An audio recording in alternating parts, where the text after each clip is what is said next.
The ballroom was enormous. Crystal chandeliers hung from the ceiling like works of art. The floor shined so much you could see reflections everywhere, and every single guest looked carefully selected. Designer dresses, tailored suits, jewelry worth more than entire houses. This was the kind of night where only the important people were allowed in. And that's exactly when they arrived. As the couple stepped through the main doors, curious eyes immediately turned toward them. The man was easy to recognize, a billionaire, well-known, respected. Many people in that room had done business with him or dreamed of it. But what truly caught everyone's attention was her. The woman walking beside him wasn't wearing anything flashy. No sparkling gown, no visible luxury brands, just a simple, elegant dress. Calm, modest, completely different from the standard of that room. While other women walked confidently in towering heels and perfectly styled looks, she moved quietly, as if this were just another ordinary place. That's when the whispers began. Who is she? Is that really his wife? He could have chosen someone better. The comments weren't spoken out loud, but they filled the air. Side glances, smirks, people leaning closer to each other to whisper. Some women scanned her from head to toe as if trying to find a reason to justify their discomfort. She noticed, of course she did, but she didn't lower her head, she didn't explain herself. She simply kept walking beside her husband, her posture steady, her expression calm. Meanwhile, he greeted acquaintances, shook hands, smiled, completely unaware of the silent weight building around his own wife. That night was supposed to be about awards, speeches, applause, but no one in that room knew that the real moment of shock hadn't even begun. And without realizing it, many of them were about to regret the first judgment they made the moment she walked through that door. At first, it was just looks, then whispers. But it didn't take long before the silence broke. Near the champagne table, a group of women stood together, dressed like they were walking a fashion runway. One of them leaned slightly forward, eyes fixed on the billionaire's wife, and let out a quiet laugh, just loud enough for others to hear. Honestly, she said, smirking, she looks like she walked into the wrong event. The women around her chuckled. One raised her glass and added, maybe she's his assistant, or charity case. More laughter. This time, it wasn't just in the air anymore. It was real, sharp, public. A few guests turned their heads. Some pretended not to notice. Others watched closely, curious to see how the woman would react. After all, moments like that were entertainment for people who believed they were untouchable. The woman heard every word. She paused for a second, her fingers tightening gently around the small purse she carried, not in anger, but in control. She lifted her gaze and looked straight at the woman who had spoken. Before she could say anything, another guest stepped in, her tone fake sweet. So, she asked loudly, what do you do exactly? You don't really look like someone who belongs here. The question landed hard. The room seemed to slow down. Conversations nearby softened. People leaned in slightly, pretending to sip their drinks while listening closely. Even her husband noticed the sudden shift, finally turning his attention toward the small circle forming around them. For a brief moment, everyone expected embarrassment, excuses, silence. Instead, the woman took a slow breath. Her face didn't change. No anger, no shame, just calm. She looked at the woman who asked the question and smiled, softly, confidently.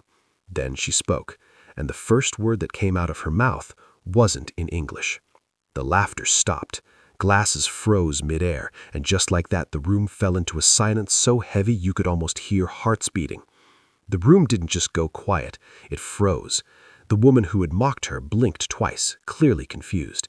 She glanced around as if waiting for someone to laugh again, but no one did. Every eye was now locked on the billionaire's wife. She repeated herself, calmly, this time still not in English. Her pronunciation was flawless, her tone steady, confident, natural. A man nearby frowned. Wait, what language is that? He whispered. Before anyone could answer, she switched again. Another language, different rhythm, different sound, just as perfect. Murmurs spread through the crowd like a wave. That's French. No, that one was Italian. Hold on, did she just change languages? Her husband turned fully toward her now. Surprise flashed across his face, not confusion, but admiration. He hadn't expected this moment to happen here, not like this. The woman who had questioned her earlier forced a tight smile. Oh, That's impressive. I didn't realize. The billionaire's wife tilted her head slightly and replied this time in English. "I am sorry," she said gently. "Were you asking what I do or where I come from?" Her voice was soft, but it carried. The woman hesitated. The confidence she had moments ago was gone. "Well, I just meant—" Before she could finish, the billionaire's wife continued. She spoke again. Another language. Gasps. A few people actually laughed, nervously now. Others exchanged looks of disbelief. Someone near the back pulled out their phone, pretending to check a message, but clearly recording. 5 minutes ago, she had been invisible. Now, she was the center of the room. The woman who mocked her took a step back, suddenly aware of how small she looked standing there. The circle around them widened as more guests leaned in, drawn by the quiet power unfolding in front of them. The billionaire's wife paused. She smiled again, and then she said something that made the entire room realize this was only the beginning. No one spoke. The music kept playing softly in the background, but it felt distant now, almost out of place. Conversations around the room had completely stopped. Even the waiters slowed their steps, sensing something important was happening. The billionaire's wife stood there, calm and composed, while the people who had laughed just moments ago avoided her eyes. The woman who started it all cleared her throat. "Well, I didn't mean to offend you," she said, forcing a polite smile. "It's just that you don't really look like—" She stopped herself, because suddenly the words felt dangerous. The billionaire's wife didn't interrupt. She simply looked at her, patiently, the way a teacher waits for a student to realize their mistake. "You know," she said gently, "I've learned that silence makes people uncomfortable when they're used to judging out loud." That sentence hit harder than any insult. A few guests shifted where they stood. One man adjusted his tie nervously. Another woman looked down at her drink, embarrassed. The confidence that once filled the room had vanished. Her husband finally spoke. "Is everything all right here?" he asked, his voice calm but firm. Before anyone else could answer, his wife turned toward him and smiled. "Everything is perfectly fine," she said. "I'm just answering a question that was asked." She turned back to the group. "You wanted to know if I belong here," she continued. "That's fair. It's your event." She took a slow step forward. "But before you decide who belongs, shouldn't you at least know who you're talking to?" No one responded. She didn't raise her voice. She didn't need to, because now the room wasn't watching out of curiosity anymore. They were watching out of fear. Fear that they had underestimated the wrong person, and whatever she was about to say next, they knew it was going to change everything. She paused, letting the weight of the moment settle. "I stayed quiet," she began, her voice calm, steady, "because I wanted to see something." People leaned in without realizing it. "I wanted to see how people treat someone when they think there's nothing to gain." No one interrupted her now. "I've walked into rooms like this before, rooms filled with power, money, and beautiful smiles. And almost every time, the first thing people notice isn't who I am, it's what I'm wearing, how I look, whether I fit their idea of success." Her eyes moved slowly across the group, not accusing, just honest. "So I learned to listen first." A man near the back swallowed hard. Someone else shifted uncomfortably. She took another small step forward.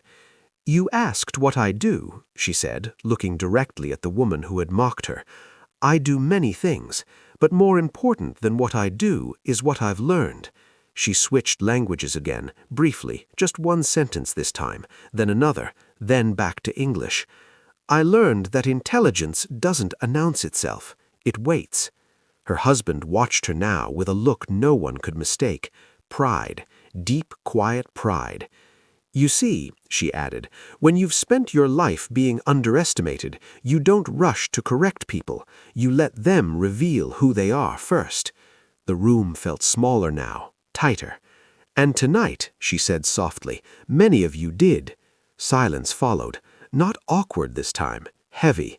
She smiled, not out of victory, but clarity. "And since you're all listening now, I think it's only fair that you finally know exactly who I am. Every eye locked onto her. No one dared to laugh, no one dared to speak, because whatever came next was about to leave them with no place to hide. She didn't rush. That alone unsettled them. "I wasn't always invited into rooms like this," she said quietly. "In fact, most of my life I wasn't invited at all." A few people shifted. Someone coughed. No one interrupted. "I grew up learning languages because I had to, not because it was impressive, but because it was survival. Every language opened a door. Every door taught me how different the world treats you." Depending on who you are. She spoke one short sentence in another language, slow, deliberate, then translated it herself. It means, respect is universal, arrogance is not. A murmur rippled through the crowd. "I studied while working. I listened while others talked. I observed while others judged," she said. "And everywhere I went, I learned the same lesson." Her gaze landed on the woman who had mocked her first. The loudest people in the room are rarely the smartest. The woman looked away. "I've advised governments," she went on, "negotiated deals you've read about in the news, sat at tables where one wrong word could cost millions or lives. That did it. You could feel the disbelief move through the room like electricity." Her husband stepped slightly closer to her now, not to protect her, but to stand with her. "And tonight," she said, her voice still calm, "I came here as a guest, not to impress, not to explain myself, just to support the man I love." She paused. "But since my presence seemed to confuse some of you," she smiled, soft, composed, "consider the confusion cleared."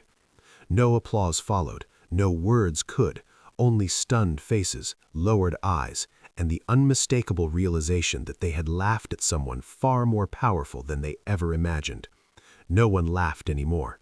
The woman who had mocked her stood stiff, her confident posture completely gone. The smile she once wore so easily had vanished, replaced with something closer to fear. I didn't know," she muttered, barely audible. The billionaire's wife looked at her, not with anger, but with something far more unsettling, indifference. "That's usually the problem," she replied calmly. Around them, the energy in the room had changed. The same people who had whispered cruel jokes now whispered apologies. Some avoided eye contact entirely, pretending to be deeply interested in their drinks or phones. A man stepped forward, clearing his throat. Your background is impressive," he said carefully. "Truly." She nodded politely. "It's not a background," she answered. "It's a life." That sentence landed hard. Her husband finally spoke again, his voice firm but controlled. "My wife didn't come here to teach lessons," he said, "but since they were offered, perhaps it's time to listen." No one argued. The woman who started the humiliation took a small step forward. "I owe you an apology," she said, louder this time. "I judged you, and I was wrong." The room waited. The billionaire's wife considered her for a moment. "Apologies matter," she said, "but reflection matters more." That was all. No forgiveness speech, no dramatic acceptance, just truth. And somehow that was worse, because the people in that room now understood something painful. They couldn't undo what they had revealed about themselves. The power had shifted completely, and everyone felt it. The room was still. Then she spoke again, this time not to defend herself, but to finish the story. "There's something else you should know," she said, her voice steady. "The reason I don't dress to impress, the reason I stay quiet when people assume." She paused, choosing her words carefully. "I spent years in rooms where speaking too soon meant being dismissed, where looking right mattered more than being right. So I learned to let results speak for me." A few heads lifted. "I helped build programs that educated thousands of children across 3 continents.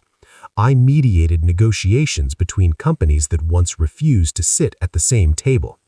I work where egos have no place because the consequences are too real."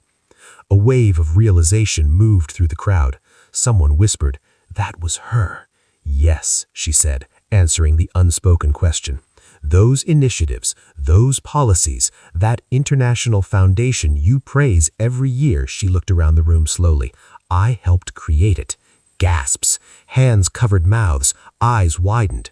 Her husband smiled, not proudly, but knowingly, as if he had been waiting for this moment all along. "I didn't marry into success," she added gently. "We built it together." That sentence shattered what little remained of their assumptions. The woman who had mocked her first now looked stunned, frozen in place. Others stared at her with something new, not curiosity, not fear, but respect, real respect. "And tonight," she said softly, "was never about proving anything." She glanced at the doors of the ballroom. It was about reminding people that dignity doesn't need decoration, and power doesn't need permission. No one clapped. They couldn't, because everyone in that room knew they had just witnessed something they would never forget. Slowly, the room began to breathe again. People moved. Glasses were refilled. Music grew a little louder, as if the night was trying to pretend nothing had happened. But everyone knew that moment couldn't be erased. One by one, guests approached her, not with laughter this time, with cautious smiles, measured words. "It's an "Honored to meet you," someone said. "I've followed your work for years," another added. A third extended a hand, slightly trembling. She accepted each greeting politely, calm, gracious. But something had changed. The warmth wasn't the same. The effort felt late. Because respect offered after humiliation doesn't feel like respect, it feels like correction. The woman who had mocked her earlier stood off to the side, watching. She opened her mouth several times, then closed it again. Finally, she walked closer. "I hope one day you can forgive me," she said quietly. The billionaire's wife met her eyes. "Forgiveness isn't the issue," she replied. "Growth is." That was all she said. Her husband leaned in and whispered, "Ready to leave?" She nodded. As they walked toward the exit, conversation stopped again, not out of shock this time, but awareness. People watched them go with a strange mix of admiration and regret. They hadn't lost status, they hadn't lost money, but they had lost something harder to reclaim, the illusion that they were better than someone else. And as the doors closed behind the couple, the room was left with a truth no amount of wealth could soften. Some lessons arrive dressed in humility, and when they do, they stay with you forever. Outside, the night air felt lighter. The noise of the gala faded behind them as the car pulled away, leaving the glowing building and everything it represented farther and farther behind. She looked out the window, quiet again, not because she had lost her voice, but because she no longer needed to use it. Her husband reached for her hand. "I'm proud of you," he said softly. She smiled. "I wasn't trying to impress anyone," she replied. "I was just being myself." And that was the truth. She never needed the room's approval, never needed their applause, never needed to prove she belonged. Because belonging isn't granted by wealth, clothes, or titles. It comes from knowing who you are before anyone else tries to tell you who you're not. Back inside the gala, the laughter never returned the same way. The whispers carried a different tone now. People spoke more carefully, looked twice before judging, thought longer before assuming. That night became a story, a quiet warning, a reminder. Not everyone who looks simple is small. Not everyone who is silent is ignorant. And not everyone who walks calmly into a room is there to be seen. Some are there to reveal the truth about everyone else. And long after the lights dimmed and the guests went home, one lesson stayed behind, heavy, undeniable, and impossible to ignore. Never underestimate someone just because they don't look like you expect. Because the moment you do, you may be revealing far more about yourself than about them.